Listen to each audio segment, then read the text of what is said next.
Assalamualaikum warahmatullahi wabarakatuh. Perkenalkan, nama saya Rika Davita dengan NPM 2014051040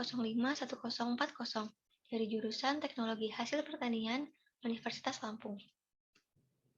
Di sini saya akan menjelaskan materi statistika dasar yang berjudul Peluang, Permutasi, dan Kombinasi. Sebelum kita ke materi ataupun ke rumus dari peluang, dapat kita lihat pada layar. Di sini ada dua gambar, yaitu gambar dadu dan gambar uang logam atau uang koin. Nah, jadi apa hubungan gambar di atas dengan peluang? Biasanya dadu ini dimainkan untuk bermain monopoli, di mana untuk dapat bermain monopoli kita harus melemparkan dadu.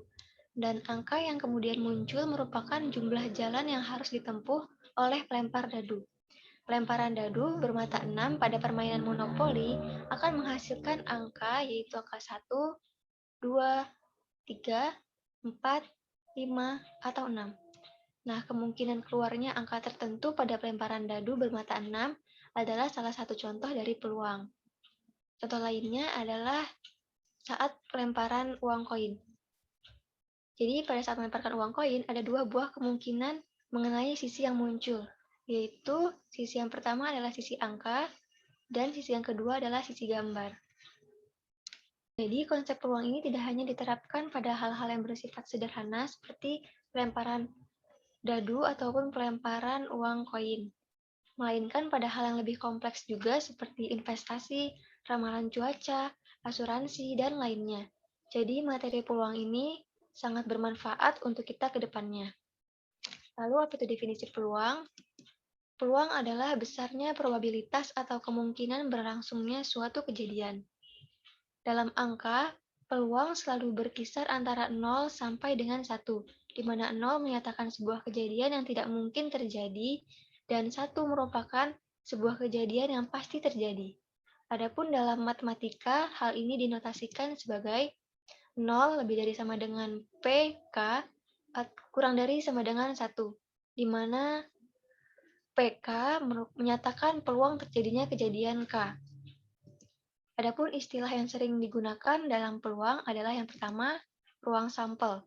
Ruang sampel adalah himpunan semua kemungkinan hasil yang didapatkan dari suatu percobaan. Ruang sampel biasanya dinyatakan sebagai S. Contohnya ruang sampel pada dadu. Ruang sampel pada dadu adalah angka 1, 2, 3, 4, 5, dan 6. Adapun ruang sampel pada uang koin adalah angka dan gambar. Selain itu, istilah yang sering digunakan juga ada titik sampel.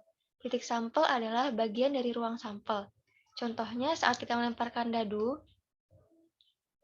itu ada salah satu kemungkinan angka yang akan keluar. Entah itu angka 4, angka 3, angka 1, dan angka yang lainnya.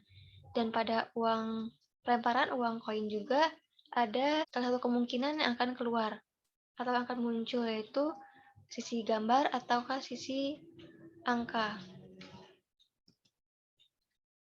Selanjutnya adalah rumus dari peluang.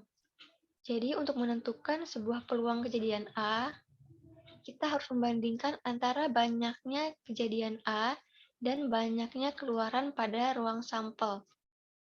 Jadi secara matematis, kejadian A dapat dituliskan sebagai berikut. PA sama dengan NA per NS. Dan untuk lebih jelasnya, kita akan ke contoh soal yang pertama. Dari seperangkat kartu bridge akan diambil kartu merah bernomor 10. Tentukan peluang terambilnya kartu merah bernomor 10. Nah, untuk lebih jelasnya ada gambar dari kartu bridge-nya, di mana kartu bridge ini ada 4 bentuk, yaitu bentuk love, bentuk wajik, bentuk sekop, dan keriting. Dan di sini jumlah dari setiap bentuk adalah 13, yaitu 1, 2, 3, 4, 5, 6, 7, 8, 9, 10, 11, 12, dan 13. Nah, jadi kita bisa menuliskan apa yang diketahui dalam soal. Jadi diketahui pertama adalah NS atau ruang sampelnya ada 52, di mana didapatkan 52 52 ini didapatkan dari, tadi jumlah dari setiap bentuk kartu bridge adalah 13. Kemudian ada 4 bentuk, jadi 13 dikali 4. 13 kali 4 sama dengan 52. Nah, NA-nya sama dengan 2. Kenapa 2? Karena yang ditanyakan adalah kartu merah bernomor 10. Nah, dalam kartu bridge, kartu merah bernomor 10 itu ada 2, yaitu di bentuk love dan juga di bentuk wajib. Jadi NA-nya sama dengan 2. Dan yang ditanyakan adalah peluang. Itu peluang terambilnya kartu merah bernomor 10. Karena semuanya itu diketahui, maka langsung saja kita masukkan ke dalam rumus peluang, yaitu PA sama dengan NA per NS. Tadi NA-nya sama dengan 2, dan NS-nya 52. Ini bisa kita sederhanakan lagi, yaitu sama-sama dibagi 2. 2 dibagi 2 sama dengan 1, 52 dibagi 2 sama dengan 26. Jadi, peluang terambilnya kartu warna merah nomor 10 adalah 1/26. Konsep penting lainnya yang harus dipelajari di materi peluang ini adalah komplement suatu kejadian. Komplement kejadian A adalah kejadian yang terjadi di ruang sampel selain A. Kejadian komplement ini biasa dinyatakan dengan A pangkat C atau A komplement. Secara matematis dirumuskan sebagai berikut. NA pangkat C atau A komplement sama dengan NS dikurang NA. Nah, mengingat semua jumlah kejadian sama dengan 1, maka persamaan di atas menjadi seperti berikut. PA plus PA komplement sama dengan 1, atau PA komplement sama dengan 1 dikurang PA. Untuk lebih jelasnya, kita langsung ke contoh soal. Yaitu jika peluang siswa SMA Taruna gagal dalam ujian adalah 0,0001, tentukan peluang siswa SMA Taruna berhasil dalam ujian. Nah, di sini bisa kita misalkan terlebih dahulu, yaitu A sama dengan kejadian siswa SMA Taruna gagal dalam ujian, sedangkan A komplement adalah kejadian SMA Taruna berhasil dalam ujian. Nah, untuk memudahkan kita mengerjakan soal komplement suatu kejadian, kita tuliskan apa saja diketahui. Jadi diketahui di sini yaitu A, kejadian siswa SMA Taruna gagal dalam ujian, yaitu 0,0001, dan yang ditanyakan adalah A komplement atau kejadian SMA Taruna berhasil dalam ujian. Selanjutnya kita masuk ke rumus komplement suatu kejadian. Kita menggunakan rumus yang ini, yang PA komplement sama dengan 1 dikurang PA. Langsung saja kita masukkan ke dalam rumus. PA komplement sama dengan 1 dikurang PA tadi kita dapatkan 0,001, jadi 1 dikurang 0,001 sama dengan 0,9999. Jadi kita dapatkan peluang siswa SMA Taruna berhasil dalam ujian adalah 0,9999. Selanjutnya ada frekuensi harapan. Frekuensi harapan adalah banyaknya kejadian yang diharapkan dapat terjadi pada suatu percobaan. Rumusnya adalah FA sama dengan PA dikali N. FA ini kan frekuensi harapannya, PA yaitu seperti di awal tadi adalah peluang jadi kejadian A, dan N adalah banyaknya kejadian. Untuk lebih jelasnya kita akan masuk ke contoh soal. Contoh soalnya adalah jika suatu dadu dilempar 30 kali, frekuensi harapan muncul mata dadu kurang dari 3 adalah, diketahui bahwa mata dadu kurang dari 3. Mata dadu kurang dari 3 itu ada 2. Apa saja? Yaitu mata dadu angka 1 dan mata dadu 2. Yang diketahuinya pertama NS sama dengan 6. Kenapa 6? NS ini kan tadi ruang sampel. Nah, ruang sampel pada dadu itu ada 6, yaitu angka 1, 2, 3, 4, 5, dan 6. Selanjutnya NA sama dengan 2. Selanjutnya N sama dengan 30. N itu adalah banyaknya suatu kejadian. Di sini kan Dadu itu dilempar sebanyak 30 kali, jadi banyaknya atau N sama dengan 30. Dan yang ditanyakan adalah frekuensi harapan. Frekuensi harapan muncul mata dadu kurang dari 3. Jadi setelah kita menuliskan apa saja yang diketahui dalam soal dan apa yang ditanyakan, kita langsung ke penyelesaian. Tetapi sebelum itu dapat kita lihat di rumus. Di sini ada peluang dari kejadian A, di mana di soal maupun yang kita ketahui itu belum ada. Sehingga untuk penyelesaian pertama kita cari dulu nilai dari peluang A ini. PA sama dengan NA per NS.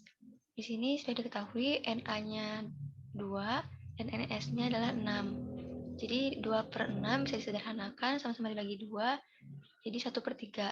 Setelah itu didapatkan nilai PA, baru kita masukkan ke rumus frekuensi harapan. Frekuensi harapan, rumusnya adalah PA dikali N. PA-nya sama dengan tadi kita dapat 1 per 3 dan N-nya adalah 30. Jadi dapatkan frekuensi harapannya 10. Jadi frekuensi harapan muncul mata dadu kurang dari 3 pada sebuah dadu yang dilempar 30 kali adalah 10. Materi selanjutnya yaitu permutasi. Nah, apa itu permutasi? Permutasi adalah penyusunan kembali suatu kumpulan objek dalam urutan yang berbeda dari urutan yang semula. Artinya di permutasi ini, urutannya diperhatikan. Jenis-jenis permutasi ini ada banyak. Yang pertama itu ada permutasi R dari N objek. Rumusnya yaitu N permutasi R sama dengan N faktorial. Jadi yang tanda seru ini dibacanya faktorial, N faktorial per N dikurang R faktorial. Di mana dengan syarat N-nya harus lebih dari sama dengan R. Jadi artinya kalau R-nya kurang dari N, maka itu tidak bisa. Kita langsung aja ke contoh soal yang pertama, yaitu 6 permutasi 2. Sama dengan, langsung saja kita masukkan ke rumus, N-nya kan 6 dan R-nya 2. N faktorial, jadi 6 faktorial. Terus N dikurang R. N-nya tadi 6, R-nya 2, jadi 6 dikurang 2 faktorial. Sama dengan 6 faktorial, 6 dikurang 2 sama dengan 4. Jadi 4 faktorial sama dengan 6 faktorial ini dijabarin jadi 6 kali 5 kali 4 faktorial. Nah, di sini berhenti karena di bawahnya ada 4 faktorial, jadi nanti akan bisa kita coret. Jadi kan 4 faktorial dengan 4 faktorial bisa dicoret, sisanya 6 kali 5. 6 kali 5 sama dengan 30. Terus contoh yang kedua, ada huruf S, E, M, I, O, H, A, I. Buatlah susunan 4 huruf yang terdiri dari huruf-huruf tersebut. Jadi diketahui dari soal, N-nya itu sama dengan 8, dari mana? Yaitu dari sini. S ini 1, 2, 3, 4, 5, 6, 7, 8. Adapun R-nya sama dengan 4, yaitu dari sini. Susunan 4 huruf ini. Dan yang ditanyakan adalah membuat susunan 4 huruf yang terdiri dari huruf S, E, M, I, O, H, A, I. Sehingga penyelesaiannya sama kayak soal sebelumnya, jadi aja kita masukkan ke dalam rumus. N-nya tadi adalah 8 dan R-nya 4. Jadi N permutasi R adalah 8 permutasi 4. Sama dengan 8 faktorial per N min R, yaitu 8 dikurang 4 faktorial, sama dengan 8 faktorial, 8 min 4, 4 faktorial. Sama dengan 8 faktorial ini adalah 8 kali 7 kali 6 kali 5 kali 4. Nah, sama seperti tadi, kalau di bawahnya ada yang bisa kita coret, kita berhenti di angka terakhir itu. Jadi berhenti di 4 faktorial karena di bawahnya ada 4 faktorial yang bisa dicoret. Jadi sama-sama dicoret, sisanya 8 dikali 7 kali 6 kali 5, hasilnya adalah 1680. Jadi banyaknya susunan 4 huruf yang terdiri dari huruf S, E, M, I, O, H, A adalah sebanyak 1680 susunan. Selanjutnya jenis permutasi itu ada permutasi N unsur dengan beberapa unsur yang sama. Rumusnya itu adalah permutasi sama dengan N faktorial per K1 faktorial, K2 faktorial, sampai dengan Kn faktorial. Langsung saja kita ke contoh soal. Yang pertama itu buatlah susunan huruf dari huruf-huruf S, A, L, S, A, B, I, L, A. Diketahui dari soal itu N-nya 9. 9-nya dari mana? Dari ini S1, A2, L3, S4, A5, B6, I7, L8, A9. Jadi N-nya 9, K1 sama dengan 2. Dari mana? Di sini kan kita unsur yang sama. Jadi kita lihat adakah huruf-huruf di sini yang sama. Di sini kita lihat bahwa S-nya itu muncul 2 kali. Jadi yang pertama itu adalah S dengan jumlahnya 2. Kemudian K2 adalah huruf A ini muncul sebanyak 3 kali. Jadi A-nya 3 dan yang huruf terakhir adalah L muncul sebanyak 2 kali. Dan huruf B dan I itu kan hanya ada masing-masing hanya ada 1, jadi tidak perlu kita masukkan. Selanjutnya penyelesaiannya yaitu masuk ke dalam rumus permutasi ini sama dengan N faktorial per K1 K2. Jadi kan ada K1-nya 2, K2-nya 3, dan K3-nya ada 2. Jadi kita masukkan aja P sama dengan 9 faktorial per 2 faktorial, 3 faktorial, 2 faktorial. 9 faktorial sama dengan 9 dikali 8 kali 7 kali 6 kali 5 kali 4 kali 3 faktorial. Nah, karena di bawah nanti ada 3 faktorial, jadi kita berhenti sampai di 3 faktorial saja. Per 2 faktorial itu adalah 2 kali 1, 3 faktorialnya tetap 3 faktorial karena akan dicoret dengan yang pembilang. Adapun 2 faktorial 2 kali 1. Jadi 3 faktorial akan kita coret dengan 3 faktorial. 2 kali 1, 2, 2 kali 1, 2. 2 kali 2, 4, jadi kita coret dengan pembilang 4 juga. Jadi sisanya adalah 9 dikali 8 kali 7 kali 6 kali 5 sama dengan 15.120. Jadi huruf S, A, L, S, A, B, I, L, A itu dapat dibuat menjadi 15.120 susunan. Selanjutnya jenis permutasi yang ketiga adalah permutasi R unsur dari N unsur dengan beberapa unsur yang sama. Adapun rumusnya permutasi sama dengan N faktorial per N min R faktorial, K1 faktorial, K2 faktorial, Kn faktorial. Jadi perbedaan permutasinya itu ada di sini. Sebelumnya kan tidak ada N min R, tapi di jenis yang ketiga ini ada. Langsung saja kita ke contoh soal, yaitu buatlah susunan 4 huruf dari huruf-huruf S, A, L, S, A, B, I, L, A. Ini soalnya hampir sama dengan sebelumnya. Kita disuruh mencari 4 susunan dari 4 huruf. Jadi yang diketahuinya sama juga, N-nya 9, K1-nya 2, K2-nya 3, dan K3 sama dengan 2. Adapun penyelesaiannya adalah permutasi sama dengan N-nya 9, 9 faktorial per N min R faktorial. Jadi N-nya 9 dikurang R-nya 4 faktorial. R itu kan didapat dari sini, 4 huruf. Terus K1-nya itu adalah 2 faktorial. K2 faktorial, K2-nya 3, berarti 3 faktorial, dan K3-nya adalah 2, berarti 2 faktorial. Sama dengan 9 faktorial ini adalah 9 dikali 8, kali 7, kali 6, kali 5 faktorial. Dan 9 dikurang 4, faktorial sama dengan 5 faktorial. 2 faktorial itu 2 kali 1, 3 faktorial itu, adapun yang 5 faktorial ini dicoret dengan 5 faktorial. Hasilnya adalah 126. Jadi 4 huruf S, A, L, S, A, B, I, L, A dapat dibuat menjadi 126 susunan. Selanjutnya materi yang terakhir adalah materi kombinasi. Nah, apa itu kombinasi? Kombinasi adalah himpunan objek yang tidak mementingkan urutan. Jadi berbeda dengan permutasi, di kombinasi ini tidak memperhatikan urutan. Adapun rumusnya adalah N kombinasi R sama dengan N faktorial per N min R faktorial R faktorial. Dengan keterangan yaitu C, N, R atau N kombinasi R sama dengan permutasi R objek dari N objek yang ada. Sedangkan N adalah banyaknya objek keseluruhan, dan R adalah banyaknya objek yang diamati atau diberi perlakuan. Untuk lebih jelasnya, kita akan langsung ke contoh soal.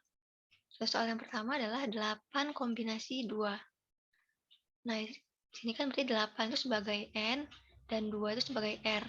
Langsung saja kita masukkan ke dalam rumus. N faktorial berarti 8 faktorial per N min R. Berarti 8 dikurang 2 sama dengan 6 faktorial. R-nya adalah 2, berarti 2 faktorial. Sama dengan 8 faktorial itu 8 kali 7 kali 6 faktorial. Dan 6 faktorial tetap 6 faktorial karena akan dibagi dengan pembilang, yaitu 6 faktorial, dan 2 faktorial adalah 2 kali 1. Jadi di sini 6 faktorial kita coret dengan 6 faktorial. Sisanya adalah 8 kali 7, 56. 56 dibagi 2 sama dengan 28. Selanjutnya contoh yang kedua adalah dari 5 orang dipilih 2 pengurus tanpa memperhatikan jabatannya. Ada berapa cara memilihnya? Penyelesaiannya adalah di sini diketahui N-nya itu 5, sedangkan R adalah 2. Jadi N kombinasi R sama dengan itu 5 kombinasi 2.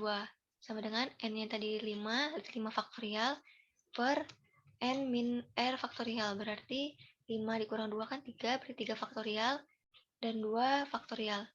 Sama dengan 5 faktorial itu 5 kali 4 kali 3 faktorial per 3 faktorial tetap 3 faktorial dan 2 faktorial 2 kali 1. Di sini yang bisa dicoret adalah 3 faktorial dan 3 faktorial. Jadi sisanya adalah 5 kali 4, 20 per 2 kali 1, 2. 20 per 2 sama dengan 10. Dan contoh yang terakhir adalah dari 7 bus di terminal akan dipilih 2 bus untuk berangkat ke Yogyakarta. Berapakah cara memilih bus tersebut? Jadi diketahui di sini N-nya sama dengan 7, sedangkan R adalah 2. Jadi N kombinasi R sama dengan 7 kombinasi 2. Sama dengan N-nya 7 faktorial. N faktorial sama dengan 7 faktorial per N min R faktorial. Jadi 7 kurang 2, 5, berarti 5 faktorial. Dan R-nya adalah 2, berarti R faktorial itu 2 faktorial. Sama dengan 7 faktorial, 7 kali 6 kali 5 faktorial per 5 faktorial tetap 5 faktorial. Dan 2 faktorial itu 2 kali 1. Jadi di sini yang bisa kita coret adalah 5 faktorial dengan 5 faktorial. Sisanya adalah 7 kali 6, 42 per 2 kali 1, 2. 42 per 42 dibagi 2 sama dengan 21. Baiklah, sekian penjelasan yang dapat saya sampaikan. Semoga dapat dipahami. Mohon maaf apabila ada kesalahan. Terima kasih. Wassalamualaikum warahmatullahi wabarakatuh.